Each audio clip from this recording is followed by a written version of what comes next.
Hi అందరికీ welcome to the Mahi కుషులు vlogs. ఈరోజు మనం చాలా టేస్టీగా చాలా సింపుల్గా ఉండే మొక్కజొన్న సర్వపిండి ఎలా చేయాలో చూద్దాం. ముందుగా ఒక బౌల్ మొక్కజొన్న గింజలు తీసుకొని మిక్సీ గిన్నెలోకి తీసుకొని మొత్తం మిశ్రమాన్ని అయితే మిక్సీ పట్టేసుకోవాలి. ఇక్కడ నేను చూపించే విధంగానైతే మెత్తగా ఉండేటట్టు అయితే చూసుకోవాలి. ఇప్పుడు మిక్సీ పట్టిన మొత్తాన్ని ఒక బౌల్లోకి అయితే తీసేసుకోవాలి. ఇందులో బియ్యం పిండి అయితే వేసుకోవాలి. ఇక్కడ నేను 4 కప్పుల బియ్యం పిండి అయితే తీసుకున్నా. ఇప్పుడు ఇందులోకి అయితే పచ్చిమిర్చి, సన్నగా తరుముకున్న ఉల్లిపాయ ముక్కలు, కరివేపాకు, కొంచెం జీలకర్ర,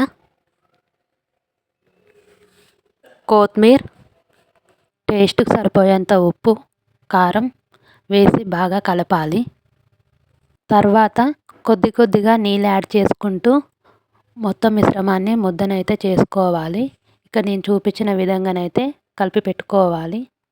ఇప్పుడు ఒక గిన్నె తీసుకొని అందులో కొద్దిగా నూనె పోసి ఇప్పుడు ముద్ద తీసుకొని నెమ్మదిగా చేతితో ఒత్తుతూ ఇక్కడ నేను చూపించిన విధంగానైతే మొత్తం పరుచుకోవాలి సర్వపిండిలాగా. ఇప్పుడు స్టవ్ పైన గిన్నె పెట్టి అందులో నూనె పోసి తక్కువ మంటపై 2 వైపులా గోల్డెన్ కలర్ వచ్చే వరకు అయితే వేయించాలి. మధ్యలో గిన్నెను అటు ఇటు తిప్పుకుంటా ఈ విధంగా కలర్ వచ్చే వరకు అయితే కాల్చుకోవాలి. అంతేనండి, చాలా సింపుల్గా సూపర్ టేస్టీగా ఉండే తెలంగాణ ఫేమస్ మొక్కజొన్న సర్వపిండి అయితే రెడీ అయిపోయింది. ఇది టీ టైంకి కానీ బ్రేక్ఫాస్ట్కి కానీ చాలా బాగా సరిపోతుంది. ఇంకా మీకు ఎలాంటి రెసిపీస్ కావాలనో కామెంట్ చేయండి.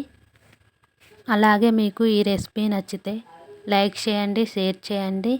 ఇంకా మా ఛానల్ని సబ్స్క్రైబ్ చేయడం మర్చిపోవద్దు. Thank you for watching.